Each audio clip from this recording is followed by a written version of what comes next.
Liverpool কিংবদন্তি মোহাম্মদ সালার Anfield ছাড়ার ঘোষণা একটি বিশাল চমক হয়ে এসেছে ফুটবল ভক্তদের জন্য, আর বার্সেলোনার জন্য এটা হতে পারে এক সুবর্ণ সুযোগ। এই নতুন সম্ভাবনা নিয়ে বিস্তারিত বিশ্লেষণ তুলে ধরছি বার্সা ভক্তদের জন্য। মোহাম্মদ সালার বিদায় ঘণ্টা বার্সেলোনার জন্য কি এটা একটা সুবর্ণ সুযোগ হতে পারে? ক্যাম্প নিউ কি মো সালার গোল সেলিব্রেশন ড্যান্স দেখার সুযোগ হেলায় হারাবে? ফুটবল বিশ্বে বড় একটি বোমা ফাটালেন মোহাম্মদ সালাহ। লিভারপুলে 10টি অত্যন্ত সফল মরশুম কাটানোর পর এই মিশরীয় ফরওয়ার্ড ঘোষণা করেছেন যে বর্তমান মরশুম শেষেই তিনি মার্সিসাইড ক্লাবটি ছাড়ছেন।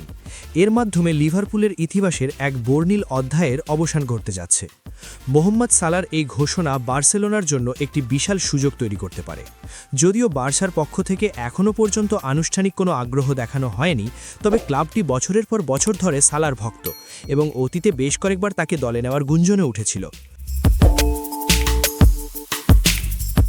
সবচেয়ে বড় চমক হল 2027 সাল পর্যন্ত চুক্তি থাকলেও লিভারপুল তাকে ফ্রি এজেন্ট হিসাবে অর্থাৎ বিনা ট্রান্সফার ফিতে ছেড়ে দিতে রাজি হয়েছে। বেতন এবং ফিনান্সিয়াল ফেয়ার প্লে ঠিক থাকলে মোহাম্মদ সালার মতো একজন অভিজ্ঞ তারকাকে ফ্রিতে পাওয়া বার্সার জন্য হতে পারে একদম লটারিতে কোটি টাকা জেতার মতোই এক্সাইটিং। আপনি কি বলেন? টেকনিক্যাল বিশ্লেষণ কি বলছে? সালাহ, ইয়ামাল, রাফিনা ট্রায়ো হতে পারে মেসি, নেইমার, সুয়ারেজের মতোই ভয়ঙ্কর।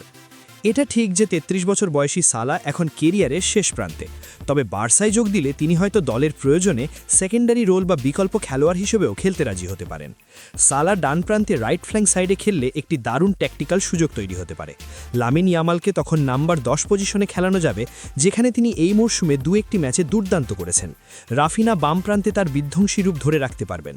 সালার ফিনিশিং দক্ষতা বার্সার গোল করার ক্ষমতা বহুগুণ বাড়িয়ে দেবে। এ বিষয়ে আপনার মতামত কি জানাতে পারেন কমেন্ট বক্সে। সালাহ বর্তমানে কেমন ফর্মে আছেন? 2025-26 সিজনের পরিসংখ্যান কি বলছে? চলতি 2025-26 মরশুমে সালার পারফরমেন্স তার হাই স্ট্যান্ডার্ডের তুলনায় কিছুটা কম মনে হতে পারে। এখন পর্যন্ত সব প্রতিযোগিতা মিলিয়ে 34 ম্যাচে তিনি 10টি গোল এবং 9টি অ্যাসিস্ট করেছেন। তবে ভুলে গেলে চলবে না, গত মরশুমে লিভারপুলের প্রিমিয়ার লিগ শিরোপা জয়ের পেছনে মোহাম্মদ সালার একক নৈপুণ্যই ছিল প্রধান কারণ।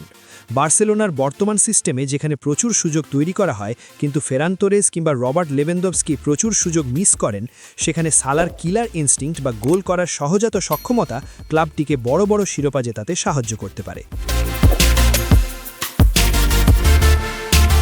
সবশেষে বলতে চাই, সালাকে দলে নেওয়া বার্সার জন্য কেবল একটি ট্রান্সফার নয়, এটি হতে পারে দলের অভিজ্ঞতার ঝুলি সমৃদ্ধ করা।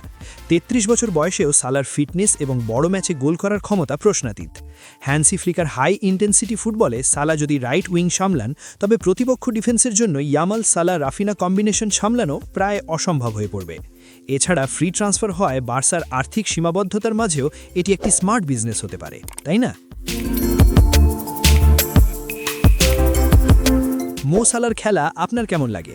আমি তো তার খেলার বিগ ফ্যান। আপনি কি জানাতে পারেন কমেন্ট বক্সে, আর লাইক সাবস্ক্রাইব করতে ভুলবেন না কিন্তু।